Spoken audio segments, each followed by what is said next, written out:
Hello, my name's Bill, and on this channel I talk about books. The book I just finished last week was Moby Dick.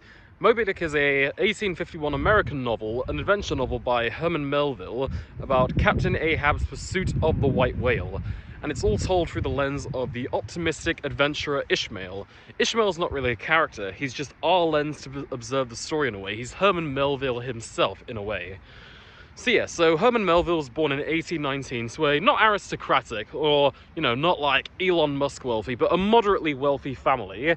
But then in 1837, his family lost all their money during the financial panic, and his father also died a few months later. So Herman, he was taken out of his privilege and put into the world of work, and for the next 5 years, he worked as a sailor, a harpoonist, like in whaling, the whaling industry. Like where they would hunt down whales, kill them, and use their blubber to make oil. Now, and whaling was banned in 1986 because, whales were about to go extinct at that time. Moby Dick, when it was being written, so Herman Melville, at the age of 26, he published his first novel, Typee, which was an easy adventure novel to read, and his next few novels were like that, easy, could read in a couple days adventures.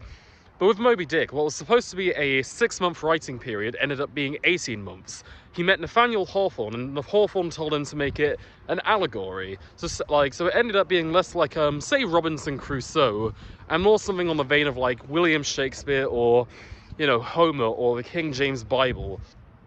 So Moby Dick was released in 1851, and it flopped. It flopped bad.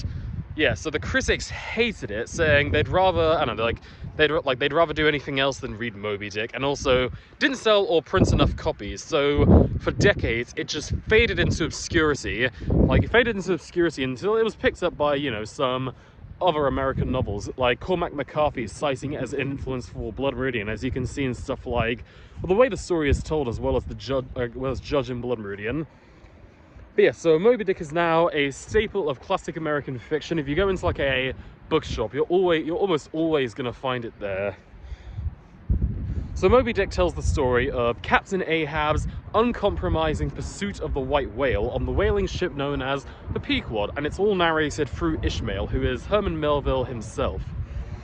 Now, when the story starts, it starts off like any other adventure novel, you're getting into the characters, you're being told, okay, what is the situation? Well, we're going to hunt down whales, this is our community, and the Pequod is in a way a sort of a democracy. It's kind of like a forming nation. It's people of different backgrounds, different communities, coming together to create something worthwhile. And you have the character of Queequeg, the Native American pagan, who engraves his own coffin, and that's essentially meant to tell you, none of this is all, none of this is all about division. It's all about people of different backgrounds coming together, creating something worthwhile, for the future.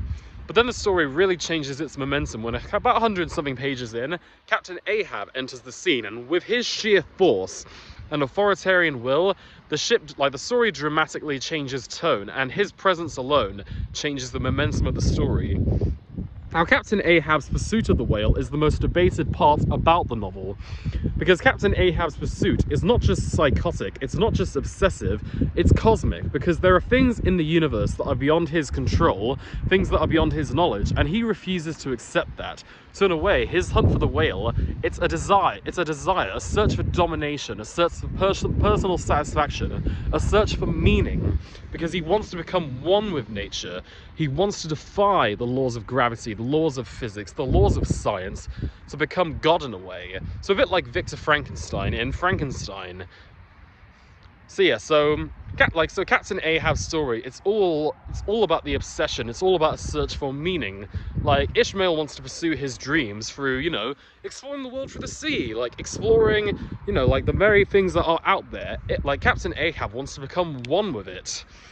And in a way, so the white whale as well, the white whale is not exactly a plot device, it's not a MacGuffin, it's not like, it's not like the Ark of the Covenant in Raiders. It's just this thing they gotta get which moves the story forward. The whale is, in a way, it's a symbol for nature. It's an unanswerable question in a way. It's a irreducible absolute. You can add every interpretation to it.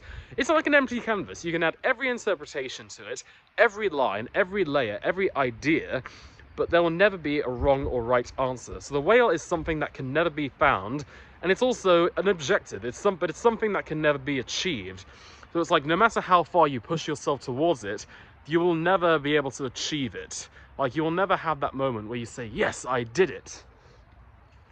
And with the way the story concludes, it's essentially meant to tell you that there is one last scrap of morality out of a psychotic crusade, and that there is someone who is alive to tell the story. That someone will show us what happened in a way. So it's like the ending leads to the story resetting in a way.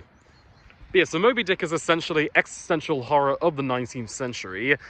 And what we should ask about Captain Ahab's, what Captain Ahab's eventual fate is the tragedy his inevitable failure, or is it the fact that he even tries?